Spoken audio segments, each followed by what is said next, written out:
All right. This is Miss Holly Box. She's the curriculum specialist, curriculum director for Calhoun County Schools. I'm going to talk to her today about her job. Um, how do you assess and revise a systematically integrated curriculum? One of it's a challenge to constantly keep abreast of the things that are out there, but also to make sure that what you have is working. So one of the ways that we revise our curriculum each year is we have panels of teachers that come in. So we don't write the pacing guides, our teachers do. Right. So we take into account what the teachers have learned during the year. So we look at the standards, we look at our resources, and then we map out how best fits the needs for our students and our schools. Schools that share resources, sometimes they'll stagger the pace so that they can share those resources where it's not as intrusive as it needs to be or as it could be. As far as in the lower grades, especially the early childhood grades, K-3, where you are foundationally building readers, we trust the scope and sequence of the core language arts program that we have. We do work with teachers in implementing that. We try our best. We have instructional coaches. We have reading interventionists at each elementary school that will work hand in hand to help teachers make instructional adjustments in the moment as they see students that are not progressing, or even if the pace needs to be slowed down just a little bit. But we do meet every year. Teachers get together. We also, during that same time, we have for example, it's usually about April. We start meeting in March, and in April we usually meet twice. We have all the science teachers across the county, 7 through 12, get together. They sit in grade spans first, and then they develop the curriculum, and then they actually have the opportunity to sit with the grade level above and the grade level below to see if there's any things that need to be adjusted, that their content was foundationally built upon, that the next content area needs, or the next grade span needs. So we do try to do that. We do it every year actually, and I think that our teachers value having the input. They value that they're the voice, and that they actually write our pacing guides for us. But we do look at the standards, and then the teachers write the pacing guides based on the order and the sequence that makes the most sense to them as far as the scope and sequence. We use data. We have, this year is our first year to have this. We had panels of teachers come in during the summer, and we wrote common assessments across the county, grades 3 through 8. We started there with 3 through 8, but teachers across the county came in and wrote that to be administered 3 times during the year. The first administration was on all the standards, so that teachers would see which standards students already knew, which standards they might have to spend more time on. The second assessment, which will be given at mid-year, will be the students will be tested on the standards just from the first semester that they taught, Okay. and so that teachers would have an opportunity to go back and reteach or adjust the pacing and curriculum to meet the needs of the students. And then the very last assessment will be given in probably about March or April, and that will be on all the standards, so that you can see again from the beginning of the year on all the standards to the end of the year the growth that students made, and that gives them still enough time to the standards that aren't still as firm as they need to be. It gives teachers April and May where they can go back and adjust their pacing and curriculum. In grades 9 through 12, we're using core and common assessments in that content area. We were able to build, to have biology assessments, algebra assessments, Algebra 1 assessments, Algebra 2 assessments, and that way. And so we have those options too. Are those run through like a specific software? It is. It's through Scantron. Scantron, okay. Or Global Scholar, depends on who you ask. Okay, that's right. But we built those. We built the common assessments in Achievement Series, and then in Performance Series, we're able to have access to those contents, the content-specific assessments too. But your teachers actually put the question set together. In Achievement Series. Okay. Performance Series are already pre-generated. Performance Series is what the state is requiring 3 through 8 this year. Okay. but we're also given achievement series that our teachers built. We've had some really good positive feedback from those. We knew that when we wrote them that we'd probably have to make some adjustments on the assessments, because when you're building those assessments and you're picking the standards you want to assess, you're picking the questions that you want to use, sometimes you don't realize the length of the text, and it may be one piece of text is used for several different standards, which has been helpful, but sometimes some of those texts are really long. So we have to find balance. Right. So, and that's what we saw after the first test administration, that, we made some notes based on what teachers were giving us, letting us know what worked and what didn't, and we'll make some adjustments for mid-year. We'll get that same panel of teachers to come back in at mid-year and adjust and make those adjustments. Okay. That's what I was gonna. How quick do they get the data? Immediately. That's what it's immediate feedback. It's immediate feedback. So if they take the assessment that day, that afternoon, you got the data.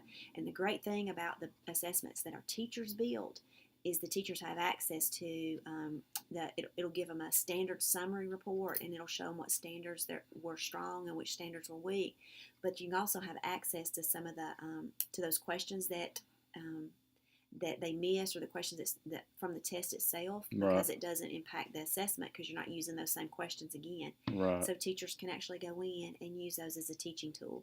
Look, this is what everybody said. Now let's go back to the text and find out why that wouldn't have been the answer. So teachers like that too. That's been very helpful. Oh yeah. Yeah.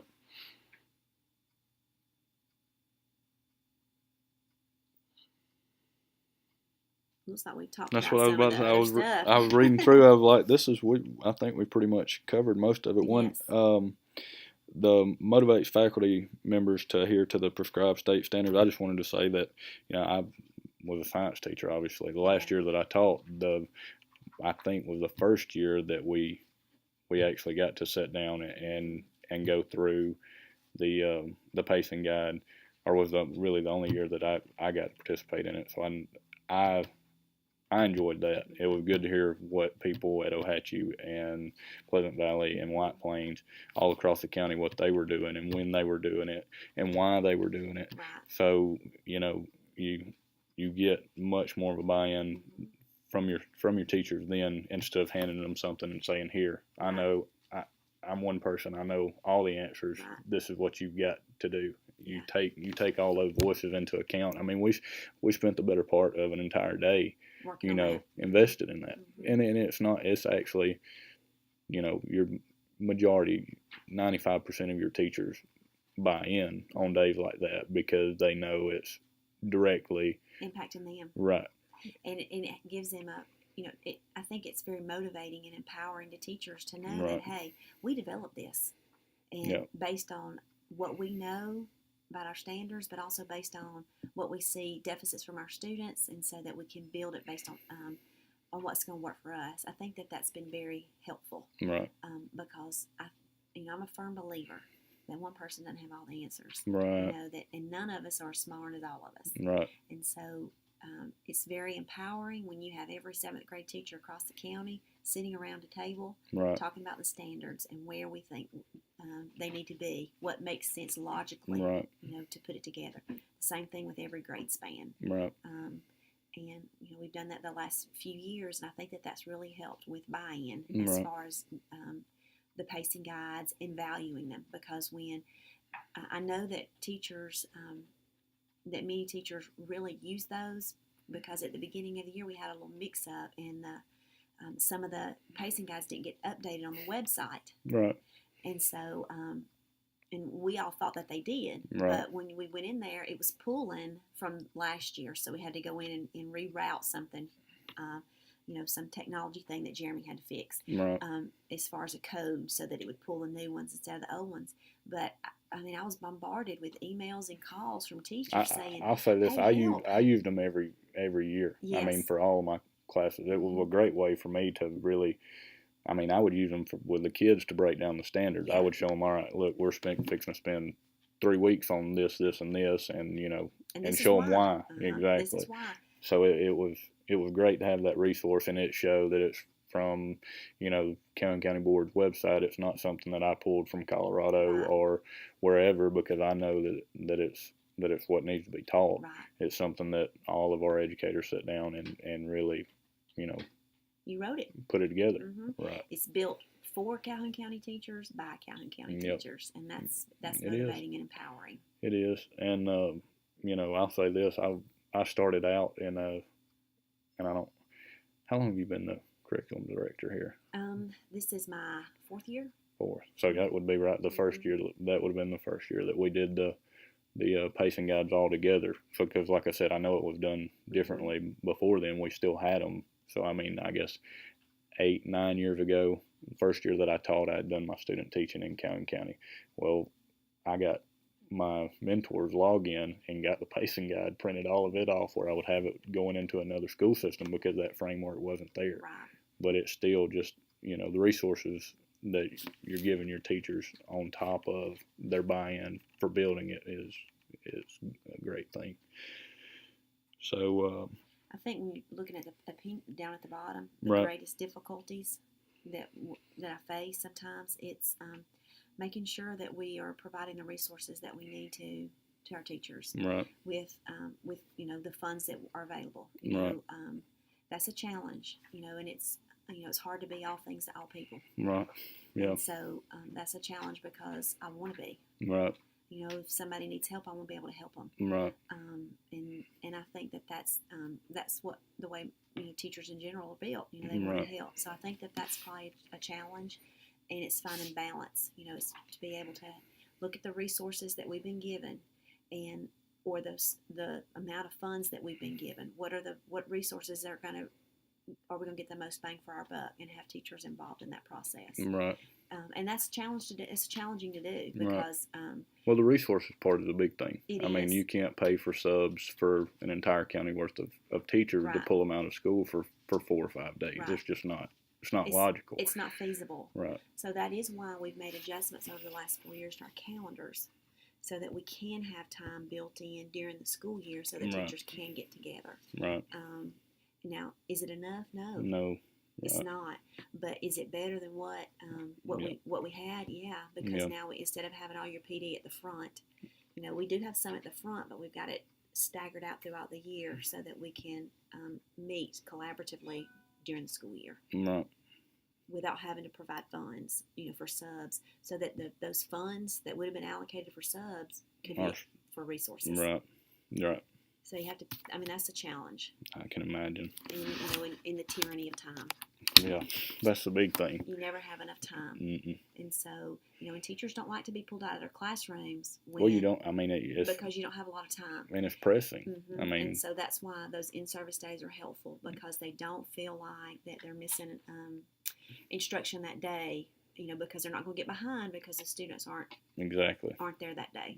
So, so it's still hard, right? You know, because time is, you know, we never have enough of it.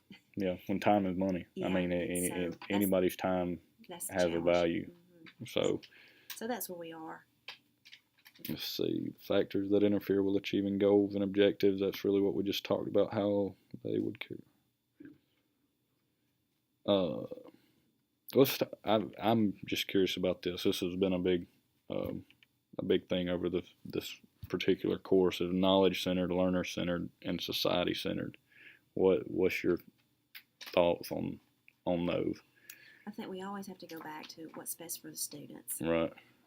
And we have to be more of a learner-centered environment where we're looking at data, right, and making the most sound instructional decisions that we possibly can. And you know, and you want to make sure that you are trying to do what's right and what's best in that moment. And the only thing you really have to look at is your data. Right. You know, to make the best decisions about where you spend the limited amount of time that you do have on the standards that need to be taught. Right. But if it's a learner-centered environment, the knowledge is going to take care of itself. Right. Because you're looking at data daily to see what students know and what they don't know, and making those instructional adjustments. So to me, it's a learner-centered environment. I agree. And I think a lot of it, the reason that it's